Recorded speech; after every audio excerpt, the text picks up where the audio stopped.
Welcome to the Banker Lamp. Please enjoy the video. In this video, I will explain how to make a toffee vending machine. First, you'll need to gather your core components, including a reliable coin mechanism and a gravity-fed toffee dispenser. Next, consider the machine's enclosure. A robust design, perhaps using a durable material like acrylic or plywood, will ensure longevity. Aim for a compact size, around 18 inches in height, to fit various locations.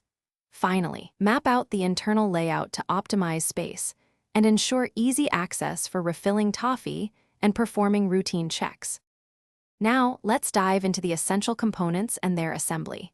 You'll need a microcontroller, like an Arduino Nano, to act as the machine's brain, processing coin inputs and controlling the dispenser. Connect a small, reliable servo motor to the dispensing gate. This will release the toffee when a payment is registered.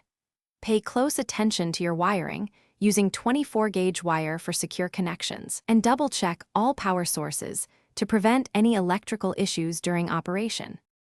Programming is crucial for your vending machine's functionality. You'll write code to detect when a coin, like a quarter, is inserted and then activate the servo motor to dispense the toffee. Also, consider adding a simple counter to track how many toffees have been sold, perhaps displaying up to 999 units. After coding, rigorous testing is key. Use different coin denominations and various toffee shapes to ensure smooth operation and prevent jams. Maintaining your toffee vending machine is essential for long-term success. Regularly clean the dispenser and coin mechanism to prevent sticky residue or dust from causing malfunctions. Always keep an eye on your toffee supply and refill it promptly. An empty machine means lost sales. Consider offering a variety of toffee flavors to appeal to more customers.